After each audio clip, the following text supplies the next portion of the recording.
The hero. Before you understood what a family was, yours had already assigned you a role in it. Not explicitly. No one sat you down and said, "You're the responsible one." It happened through repetition, through what got rewarded, what got punished, what got ignored. You learned what version of yourself this system needed, and you delivered. The hero is the one who makes the family look functional. High achiever, high performer, often the oldest child. When things are chaotic at home, the hero goes out and wins. Grades, sports, career, and brings back external validation that says, "See, we're fine. Look what we produced." The gift is obvious. Drive, competence, a genuine ability to perform under pressure. The cost is less obvious. The hero usually has no idea how to fail. Their identity is fused with their output. When things fall apart, and they do, eventually, they have no self beneath the achievement to fall back on. They also tend to exhaust themselves doing for others what others should be doing for themselves. The hero doesn't save the family. They just make the dysfunction easier to ignore. The scapegoat. Every unhealthy family system needs somewhere to put the tension. The scapegoat is that place. This is the child who acts out, gets in trouble, becomes the identified problem. On the surface, it looks like they're the cause of the family's stress. The reality is usually the opposite. They're expressing it. The scapegoat is often the most emotionally honest person in the room. They're just doing it in ways the system can punish instead of examine. How does a family get to that point? Rules exist but aren't spoken. You learn what you aren't allowed to say about the drinking, the fighting, the money, the truth. Not because anyone tells you, but because you feel what happens when someone tries. The scapegoat is usually the one who tried. The gift. They tend to develop real independence early. When the family has written you off as the problem, you stop performing for their approval, and that, counterintuitively, can be freeing. The cost. Years, sometimes decades, of internalizing a story that says you are the reason things went wrong. That story doesn't leave just because you grew up and moved out. The lost child. The lost child disappears. Not physically, emotionally. They become quiet, undemanding, easy to overlook. In a chaotic or high-conflict family, they've calculated, correctly, that the safest strategy is to take up as little space as possible. No one worries about the lost child. That's the point.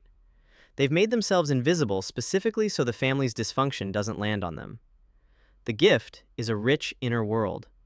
Lost children often develop deep creativity, imagination, and self-sufficiency because they had to. The cost is that they grow up believing their needs are a burden, that they should handle things alone, that asking for help is an imposition. The invisibility that protected them in childhood becomes a cage in adulthood, and most of them don't realize it, because the role was never loud enough to examine. The mascot. The mascot uses humor to manage tension. When the room gets heavy, they get funny. When the conflict peaks, they deflect with a joke. Everyone laughs. The moment passes. Nothing gets resolved. This role looks charming from the outside. Often it is. Mascots tend to be genuinely funny, genuinely warm, genuinely good at reading a room. But humor deployed as armor is still armor. The mascot learns early that their emotional reality is less important than the emotional climate of the room. Their job is to make everyone comfortable. Their own discomfort is not on the agenda. Decades later, they still can't sit with serious conversations without flinching toward a punchline. They've been performing ease for so long, they're not sure they know how to stop. Most of them would tell you they're fine. That's also part of the role. The caretaker, also called the enabler, this is the child who becomes responsible for managing everyone else's emotional state. They smooth things over, they mediate, they anticipate needs and meet them before anyone has to ask. In a family with an addicted, absent, or emotionally unstable parent, the caretaker often becomes a de facto co-parent. At 9 years old, because someone had to.